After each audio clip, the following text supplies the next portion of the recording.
next film I want to do is Captain America, the Winter Soldier. 3 years after his introduction in the first Avenger, Captain America is back, and his role and interaction with the other Marvel heroes in the Avengers Assemble was great, but I was really looking forward to seeing another film that focused just on him. And the film does acknowledge the events of the Avengers Assemble, and it incorporates some elements thereof. Most of all, Nick Fury and Scarlett Johansson's Black Widow have a bigger role than they have in any previous Marvel film. But it really is aiming to be a direct sequel to the first Captain America film. It starts off showing Steve Rogers more or less settled in the present day, having been frozen in a fortuitous cryogenic sleep, shall we say, for about 70 years. And he's working with other S.H.I.E.L.D. operatives, and he's being incredibly righteous and beating up baddies and showing his optimism and his altruism, and it's all very Captain America, and it's great.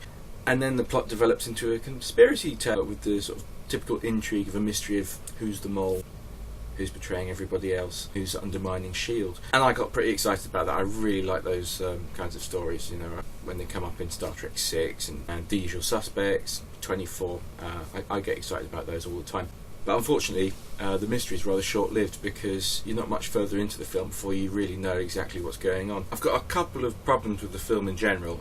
One is that despite bringing in plenty of elements from the first film in terms of plot continuity and returning characters, it throws away the tone completely. Captain America is just another super soldier for most of this, and the villains he faces aren't super Nazis, and while he's technically serving his country, the idealism and the charm just isn't there the way he does it this time. At times it felt like watching an Iron Man film rather than the Captain America film.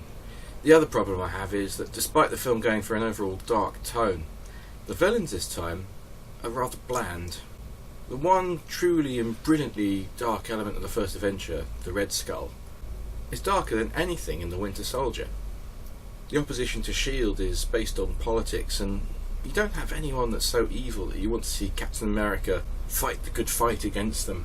The titular Winter Soldier, which at first I thought was just a reference to Captain America's extended stay beneath a large amount of ice, but it's actually the main physical antagonist, is an interesting character, but he's not interesting enough, and the interest comes from who he is more than what he does, and once you know who he is, then you don't really care as much. The music scores a factor in both of these problems.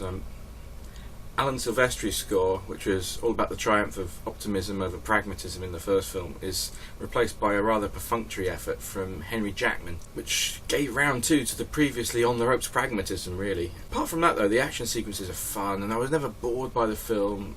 It wasn't completely predictable, though it certainly wasn't unpredictable. And it's certainly not a terrible film, but it just didn't feel like a Captain America film at all. Basically, imagine Iron Man 2 remade with Captain America depping for Tony Stark.